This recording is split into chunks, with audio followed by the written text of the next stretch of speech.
कुछ नहीं कह रहे थे वो। कुछ नहीं कहा उन्होंने, तुम अंदर जाओ, चलो जाओ। सब परेशानियां एक ही वक्त पर आ जाती हैं। नरगिस में चाय पीने जा रहा हूँ, वहां से फिर दुकान पर आ जाऊंगा। ठीक है, जहाँ तक शिजा की कस्टडी का ताल्लुक है, हफ्ते के आखिर में मेरी मौकला को 4 घंटे की मुलाकात का वक्त मुनासिब लगता है, क्योंकि वो अपनी बेटी की ज़हनी सेहत का तहफ़्फ़ुज़ चाहती है और मुस्तकबिल में पैदा होने वाले मुमकिना मसाइल से बचाव की कोशिश कर रही है। क्या? इसीलिए हफ्ते में 4 घंटे की मुलाकात को मुनासिब समझती है। मुझे अपनी बेटी को देखने से कोई नहीं रोक सकता। सुन लिया तुमने? कोई भी ताकत मुझे मेरी बेटी को देखने से नहीं रोक सकती। अगर ये मामला अदालत में गया तो बच्चों के लिए और भी तकलीफ हो जाएगा। कमाल साहब, आप इस बात को भी मद्देनजर रखें कि शायद इसके बाद आपकी बेटी आपसे मिलना भी ना चाहे। क्या कहा तुमने? दोबारा बताओगे?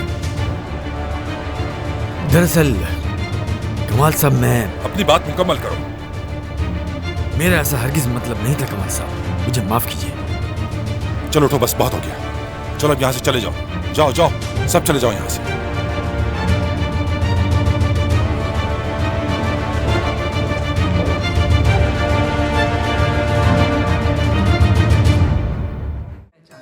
और आप ना भूलिएगा to subscribe to Aan TV's YouTube channel for more details.